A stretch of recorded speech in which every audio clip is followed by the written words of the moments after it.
Puasa bukan sekedar menahan lapar dan haus, tetapi sebuah perjalanan rohani yang mendalam bagi setiap orang percaya. Dalam Alkitab, puasa seringkali dikaitkan dengan pertobatan, pencarian kehendak Tuhan, serta kekuatan dalam menghadapi pergumulan. Namun, apakah puasa masih relevan bagi orang Kristen saat ini? Bagaimana seharusnya kita memahami dan menjalankan sesuai dengan iman kita? Mari kita telusuri makna dan tujuan puasa dalam kehidupan Kristen. Tujuan puasa adalah menyediakan waktu khusus untuk mendekatkan diri kepada Tuhan, merendahkan hati, dan mengalami hadirat Tuhan. John Piper dalam bukunya A Hunger for God menekankan bahwa puasa bukanlah kewajiban legalistik, melainkan sebuah kerinduan akan Allah. Puasa Kristen bukanlah untuk mendapatkan perhatian manusia atau bahkan sekedar disiplin rohani, tetapi sebagai tanda lapar kita akan hadirat Allah lebih daripada makanan duniawi. Dalam Alkitab, puasa sering dikaitkan misalnya dengan memohon kerendahan hati di hadapan Tuhan. Mazmur 35 ayat 13, melakukan pertobatan. Yoel 2 ayat 12, memohon pertolongan Tuhan. Ezra 8 ayat 23, memohon kelepasan dari bahaya. Ester 4 ayat 16, mengendalikan keinginan daging. Matius 4 ayat 1-3, dan menunjukkan belas kasihan kepada orang lain. Yesaya 58 ayat 6-7. Di Alkitab, diceritakan Yesus berpuasa selama 40 hari 40 malam. Tetapi mengapa dia tidak memerintahkan murid-muridnya untuk berpuasa seperti dirinya? Jawabannya adalah, pertama, Yesus mengatakan selama dia masih bersama mereka tidak perlu berpuasa. Namun setelah dia terangkat ke surga, murid-muridnya melakukan puasa. Kisah Para Rasul 13 ayat 2 dan 3, pasal 14 ayat 23. Kedua, Yesus berpuasa dalam konteks persiapan memulai pelayanan dan peperangan rohani yang akan dilaluinya, yang tidak selalu sama dengan kebutuhan setiap orang. Ketiga, Yesus tidak menerapkan banyak aturan ketat, tetapi lebih menekankan hati yang benar di hadapan Allah. Orang-orang Farisi dan ahli Taurat paling banyak membuat aturan ketat, tetapi pelanggar terbanyak adalah mereka sendiri. Richard Foster dalam bukunya Celebration of Discipline menulis bahwa Yesus tidak memberikan perintah eksplisit tentang puasa karena puasa bukanlah tujuan utama. Sebaliknya, puasa adalah sarana untuk membawa kita lebih dekat kepada Allah dan menyelaraskan diri kita dengan kehendaknya.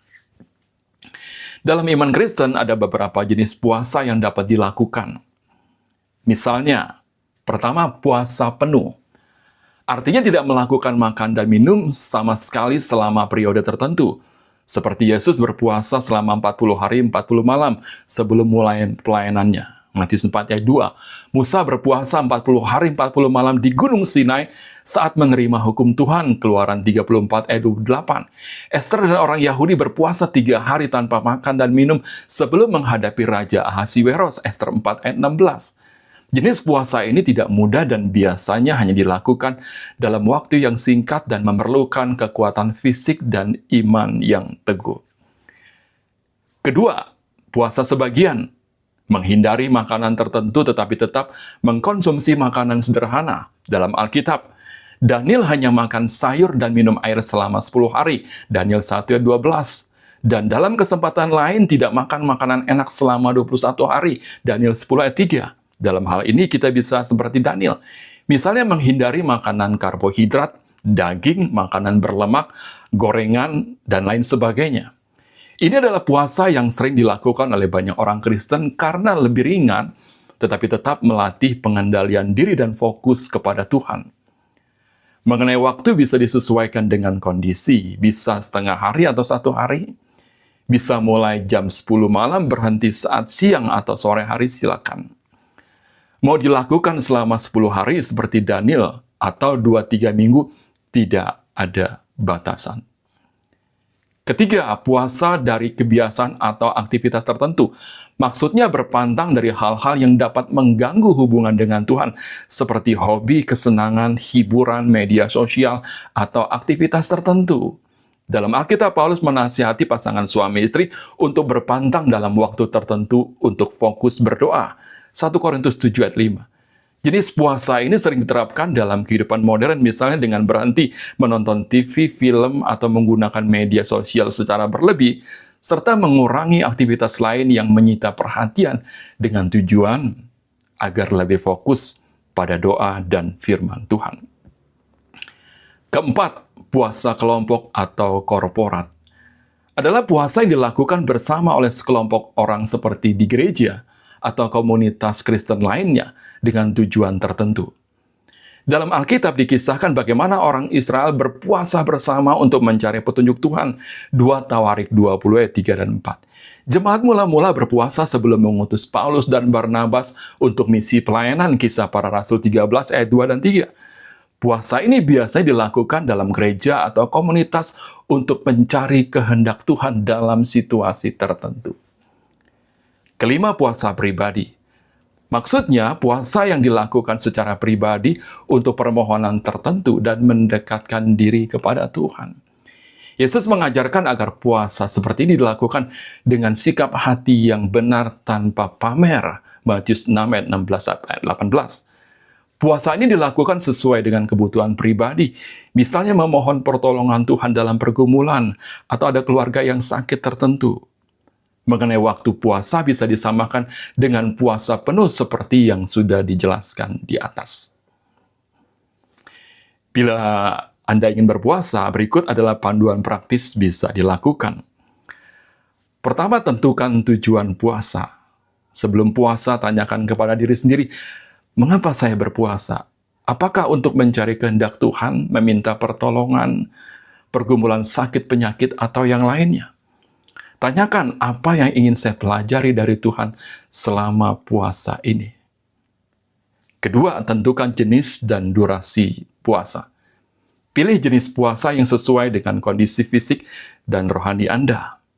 Puasa penuh, puasa sebagian, puasa lepas dari kebiasaan tertentu, atau puasa pribadi atas pergumulan spesifik tertentu seperti yang sudah dijelaskan di atas. Waktu puasa bisa diatur dan disesuaikan dengan kondisi fisik dan rohani masing-masing. 3. Siapkan hati dan sikap yang benar. Berpuasalah dengan kerendahan hati dan bukan untuk diperlihatkan. Tetap menunjukkan kesegaran fisik dan jangan mencari pujian, serta berdoa, meminta kekuatan saat menjalani puasa.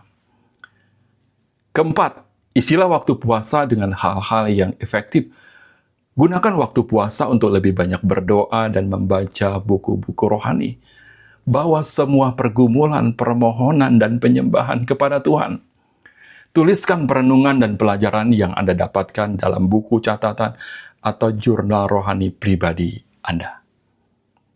Kelima, akhiri puasa dengan doa dan ucapan syukur. Mulailah makan secara perlahan dan tidak berlebihan jika Anda berpuasa dari makanan. Terus jaga hubungan dengan Tuhan, jangan kembali ke kebiasaan lama, tetapi tetap hidup dekat kepadanya. Mari kita gunakan puasa sebagai kesempatan untuk bertumbuh dalam iman, mengalami kuasa Tuhan dan membiarkan Tuhan memperbaharui hati kita. Apakah Anda siap untuk memulai perjalanan puasa bersama Tuhan? Mulailah dengan langkah kecil, lakukan dengan hati yang benar, dan percayalah bahwa Tuhan akan menyatakan dirinya dengan cara yang luar biasa.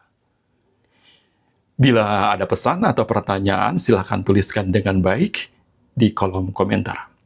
Sampai bertemu lagi dalam topik menarik berikutnya. Tuhan Yesus memberkati.